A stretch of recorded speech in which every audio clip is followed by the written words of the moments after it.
Hello friends, welcome to my YouTube channel. स्वागत है आप सबका मेरे YouTube channel V2 maths classes में। हम जो चैप्टर पढ़ रहे थे अपना ट्रिग्नोमेट्री का BSc फर्स्ट ईयर का, आज हम उसका लास्ट टॉपिक देखेंगे या लास्ट जो है पार्ट है आज उसका वो देखेंगे। मैं आपको बता देती हूँ कल हमने क्या पढ़ा था। कल हमने एक्सपेंशन पढ़ा था कि अगर हमें फंक्शन दिया हो कोई भी ट्रिग्नोमेट्रिक फंक्शन तो उसका हम एक्सपेंशन कैसे करते हैं, क्या फॉर्मूला होता है ऐसे ट्रिग्नोमेट्रिक्स या टेन हो सेक हो इन सबको एक्सपेंड करने का क्या फॉर्मूला होता है। तो हमने क्या पढ़ा था, वो फॉर्मूला हमने पढ़ा था ये कि कॉस एन थीटा जो होता है वो कॉस की power n theta minus n C two cos n minus two theta sine square theta to infinite के इक्वल होता है। सिमिलरली साइन एन थीटा इस वैल्यू के इक्वल होता है और sine n theta upon cos n theta को डिवाइड करने पर हम टेन एन थीटा हमें मिलता है और उसका फॉर्मूला ये होता है सिंप्लीफाई करने पर। और अगर हमें एन थीटा की जगह हम अल्फ़ा पुट करते हैं तो फंक्शन हमें जो हमें फॉर्मूला मिलता है वो ये मिल जाता है सिंप्लीफाई होने के बाद। आज हम इससे रिलेटेड एग्जाम्पल पढ़ेंगे जो आपका आज का आखिरी टॉपिक है, ठीक है। अब हमारा एग्जाम्पल है, आप एग्जाम्पल से और अच्छा समझ जाएंगे कि एक्सपेंड करना है हमें कॉस 4 थीटा को। अगर कॉस एन थीटा एन की जगह हमें 4 दे रखा है, सिमिलरली आप ये समझ लीजिए तो या तो आप डायरेक्ट फॉर्मूला अप्लाई कर दीजिए जो पीछे है, और वरना आप क्योंकि आपको कॉस 4 थीटा और अगले क्वेश्चन में ही दिया हो कि साइन 4 थीटा भी एक्सपेंड करना है, तो आप कैसे करेंगे। आपको डी मोवियस थ्योरम पता है, कॉस थीटा प्लस आई साइन थीटा की होल पावर 4 जो होता है वो कॉस 4 थीटा प्लस आई साइन 4 थीटा हो जाएगा।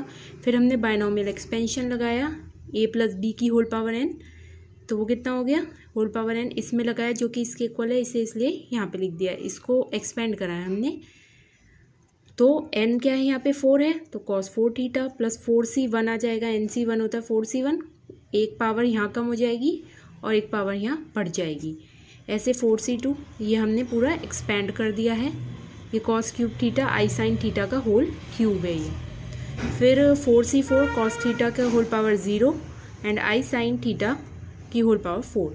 जब हमने इसे खोला, इसमें रियल और इमेजिनरी पार्ट्स को हमने इक्वेट करा है, तो हमने क्या करा, देखिए ये कॉस 4 थीटा आएगा और कौन सा है आई के साथ नहीं है, आई स्क्वायर की वैल्यू क्या हो जाएगी -1, तो यहाँ पे माइनस साइन आ गया। और 4c2 हमें पता है उसकी वैल्यू 6 होती है। कैसे, आप देखिए 4c2 की वैल्यू 6 होती है 4 कॉम्बिनेशन 2, ठीक है। Factorial 4 upon factorial 2 into factorial 2, factorial 4 करेंगे 4 इंटू 3 इंटू फैक्टोरियल 2 और ये अपॉन में फैक्टोरियल 2 कितना होता है 2 इंटू 1, तो इस वाले फैक्टोरियल 2 से तो ये कैंसिल हो गया और ये 2 टाइम्स, तो इसकी वैल्यू कितनी आ गई 6। इसलिए ये हमारे पास जो है यहाँ पे हमने 6 लिखा है और आई कहाँ नहीं आएगा, यहाँ आई की पावर 4 1 होता है क्योंकि आई स्क्वायर -1 और आई स्क्वायर -1 तो कितना हो गया आई 1 हो गया, ठीक है। और जो आई वाली टर्म्स हैं वो हमने एक साथ लिख ली हैं। हमने रियल और इमेजिनरी पार्ट्स को इक्वेट किया क्योंकि हमें सिर्फ कॉस 4 थीटा की वैल्यू निकालनी थी, साइन की नहीं, इसलिए हमने कॉस 4 थीटा की वैल्यू रख दी है। बिना आई वाली जो टर्म्स है वो ही इसका आंसर हो गया। अब एक क्वेश्चन है कि जब अगर एन इवन हो, ठीक है, जो आपका फॉर्मूला था डी मोवियस थ्योरम के अकॉर्डिंग, अगर एन इवन हो तो हमें बताना है proof that the last term and the expansion of sine n theta and cos n theta are respectively मतलब होता है कि साइन एन थीटा की वैल्यू ये होगी, लास्ट जो एक्सपेंशन में उसके लास्ट टर्म होगी, और कॉस एन थीटा की वैल्यू ये होनी चाहिए। ये साइन एन थीटा है, ठीक है। रिस्पेक्टिवली मतलब होता है क्रम से, मतलब इसकी ये और इसकी ये नहीं कि आप इंटरचेंज कर दें, ठीक है, मतलब पहले वाले की पहली वाली और दूसरी वाले की दूसरी वाली। तो हम इसको देखेंगे, देखिए अगर n इज़ इवन तो n-2 is odd. We know that De Moivre's theorem से हमें ये पता है। अब हम इसका बायनोमियल एक्सपेंशन कर देंगे।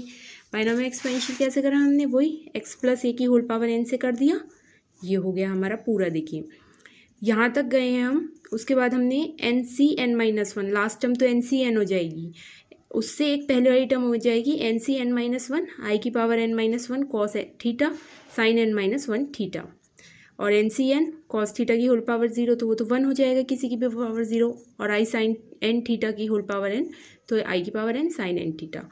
अब हमें पता है कि आई की पावर n-2 को हम ये लिख सकते हैं आई स्क्वायर n-2/2, क्योंकि इस 2 से एक कैंसिल हो जाएगा तो हमें यही मिलेगा, और आई स्क्वायर की वैल्यू क्या होती है -1 और n-2/2 हमने ऐसे लिखे रहने दिया। एंड हमें पता है कि आई की पावर n को हम ये भी लिख सकते हैं, इससे ये कैंसिल हो जाएगा तो यही आएगा n, और हमने इसको पता है हमें आई स्क्वायर क्या होता है -1, तो हमने ये लिख दिया। अब हमने क्या करा कि जो हम पीछे लेके चल रहे थे यहाँ इक्वल्स टू में cos n थीटा प्लस आई साइन एन थीटा, हमने यहाँ पे बस वैल्यूज सब्सटीट्यूट कर दी हैं। cos n theta I sign n theta ये अप टू यहाँ तक आप देखिए n/n-1 यहाँ जो है i की पावर n-1 को हम ये लिख सकते हैं n-2+1, क्योंकि -2+1 कितना होगा -1, तो वो यही आया। cos थीटा हो गया sin n-1 थीटा आ गया। और हमने i की पावर जो n है हमने लिख दिया आई स्क्वायर की होल पावर n/2, तो 2 से 2 कैंसिल होके वही टर्म आएगी। i की पावर एक साथ हमने ले ली है, i की टर्म्स जितनी भी आएंगी और बिना i वाली टर्म्स हमने एक साथ ले ली हैं। ठीक है, ये हो गया। अब हमने क्या करा, रियल और इमेजिनरी पार्ट्स को इक्वेट कर दिया दोनों साइड पे, तो cos n थीटा की वैल्यू कितनी आ जाएंगी, ये सारी, और sin n थीटा की वैल्यूज़ कितनी आ जाएंगी, ये वाली सारी, क्योंकि i है दोनों में। अब क्या होता है कि इन्होंने हमसे पूछा है लास्ट टर्म जो है वो बतानी है हमें, तो cos n थीटा की लास्ट टर्म क्या है, ये देखिए -1 की पावर n/2 sin की पावर n थीटा, ये आ गया। सिमिलरली हमारी sin n थीटा की लास्ट टर्म क्या है, ये वाली n/n-1 जो होता है वो हमारा n के ही बराबर होता है। ठीक है, जैसे 4c1 हमारा 4 होता है और आपका 4c3 भी हमारा 4 होता है। देख लीजिए आप 4c3 को जब आप सॉल्व करेंगे 4c1 हमारा 4 के इक्वल होता है और 4c3 भी हमारा 4 के इक्वल होता है। आप इसे सॉल्व करेंगे वो ही आएगा। ठीक है, sin n थीटा की हमारी लास्ट वाली टर्म आ गई, ये वाली।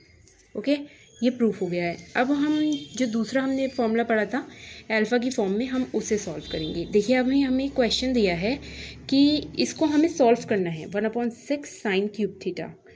हमें पता है साइन 3 थीटा का फॉर्मूला क्या होता है, 3 sine theta minus 4 sine cube theta. हमने यहाँ से साइन क्यूब थीटा की वैल्यू निकाली क्योंकि हमें इसको सॉल्व करना है। ठीक है, अब आपने 1/4 ये आ गया आपका, बस इंटरचेंज करिए आपने बस।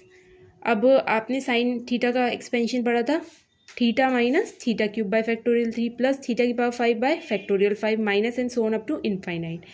सिमिलरली अगर 3 थीटा हो जाए तो थीटा की जगह हमने 3 थीटा पुट कर दिए यहाँ पे, तो वो हमारा ये हो गया। अब बस हमें क्या करना है, इसे आगे सॉल्व करना है। हमने इसे सॉल्व करा है, देखिए आप सॉल्व करने पर हमने 3 थीटा से तो 3 थीटा कैंसिल हो जाएगा पीछे जो आ रहा था हमारा। ठीक है, मतलब थीटा क्यूब वाली टर्म्स एक साथ ले ली, थीटा की पावर 5 वाली टर्म्स हमने ऐसे करके एक साथ ले ली।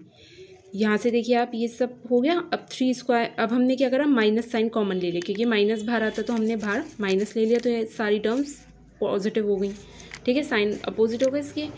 फिर हमने इसे सॉल्व करा, 3 स्क्वायर -1 दोनों साइड से कॉमन आ रहा है, हमने उसे ले लिया है।